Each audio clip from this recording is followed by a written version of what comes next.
Hello and welcome back, I suppose, to East of Ethnia. What I want to talk about today is local elections that took place yesterday in Serbia. I want to try to give you an idea of how we got to these local elections, what's likely to happen in the future, and generally discuss what the results were.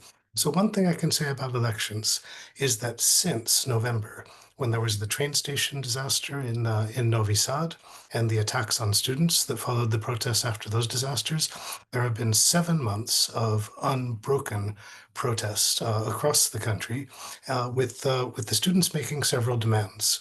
Initially, one of the demands that was forming, it was not officially on the list of demands, was the demand for the resignation of the government and the formation of a transitional government.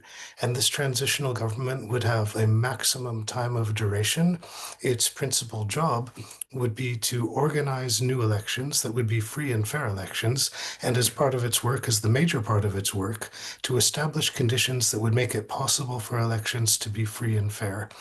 So this includes cleaning up the voters' lists, removing non-residents and people illegally registered from the voting lists, trying to establish a media environment in which there would be equal rights of access for different parties. So all of the conditions for free and fair elections. But in the last month, the students in the protest movement stepped away from the demand for a transitional government and for reform of the electoral law and electoral conditions, probably calculating that they were not likely to get any movement on this demand, and instead have asked simply for elections to be held. So this shift from demanding conditions for free and fair elections to simply demanding elections is a major strategic shift, and it's a major strategic shift that comes at a very high risk because what they're asking for is for elections to be held under conditions that are controlled by the regime in power that has consistently practiced various types of intimidation and electoral fraud and manipulation of electoral conditions to try to guarantee a particular result. So it is a high risk strategy, and we had a test of that strategy with the local elections that were held in two locations in Serbia yesterday. And what can we say about the results of that test? The first thing that we can say is that all of the techniques for manipulating the process of elections that we became familiar with over the last several years are still very much in place. This includes some heavy-handed techniques like buying votes, like intimidating voters, like stuffing ballot boxes with ballots that are already prepared, using this trick in which voters are given a pre-filled ballot to put into the box and then demonstrate that they have put that pre-filled ballot into the box by giving the empty ballot to the person who is demanding them or compensating them to do this. There are further techniques that we became familiar with in the last several local elections, particularly in the December elections in Belgrade, including registering and voting by people who do not live in the place where they are where they're voting. Um, Voting by people who are not registered in those places. All of these things have been happening, and we have seen a new technique being introduced and tested, which is the registration of phantom non-governmental organizations for the monitoring of elections.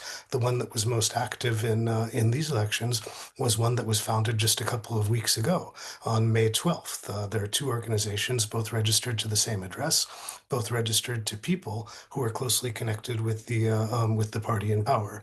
And this is a technique that the regime has been using across different fields for a while. They have their phantom research organization called the Center for Social Stability. They have their phantom student organization called Students 2.0 and so on. And this is their first phantom election monitoring organization, which they have been testing. And the activity of this phantom election monitoring organization appears to be to accuse the opponents of the regime of doing exactly the things that the regime is doing. And the result has been a standoff. you have these very close results in both places, and you have both sides declaring that they have won the election, along with an increasingly long list of charges relating to irregularities in the elections. So, what can we say about this unclear result and the sort of standoff that's developed? Well, here's one thing that I think we can probably say, and that is that parliamentary elections are probably going to be called, and they're probably going to be called this year, because I think even if the regime gets away with legitimating the result of its falsified elections, the blow is still strong enough that they have had to resort to outrageous claims and other types of intimidation. They don't have the kind of easy victory that they have had in the past, so their legitimacy is being tested. Um, so I am going to predict that elections will be called sometime this year. The other thing that I will predict is that they will be dirty. Elections have been dirty before in the recent past and even farther into the past, but you can see now the stakes are higher, the tensions are higher. You're going to see more intimidation, more use of these techniques for inflating the pro-regime vote. There's another thing that I think we can say about elections, and that is there's discussion among people engaged in the student protests to run a student list for elections, that is, not to rely on any of the existing opposition parties, which are unreliable and weak, and instead run a kind of consensus list of specialists whose job would be to carry out reform if elected. The risk of doing this is high because although support for the students and for the student protests is very high in public opinion polls, there was a survey from February showing something like 80% of people surveyed supporting the demands made by the students in the protests. And when you say 80%, that's pretty close to everyone. But this expressed support is support in principle. It's support for the idea of an honest and accountable government. Once they have to put names on their list of candidates, then this ties them down. They're going to have to come up with a program. All of these things will narrow the base of support for the students and for the protesters. I mean, another thing we can say is that the regime is going to try to put off calling the elections as long as they can, hoping that time will work in their favor and that the unity of opinion supporting the protest movement will tend to deteriorate, will tend to fall apart. Another thing that we can say is that although we have not seen very much open violence yet, it is still unknown whether the process leading up to elections will be mostly nonviolent. But let's say that elections are called and that they are happened, and they come up with another similarly close result, with the result of for the groups favoring the regime being inflated by the use of various techniques of manipulation and fraud. One thing that you can see is that the regime is already being prepared for its electoral support being brought down to a minority and close to a minority through the preventive construction of irredenta within the society. And this is the case with the phantom NGOs, monitoring movements, and other phantom NGO movements that they've formed.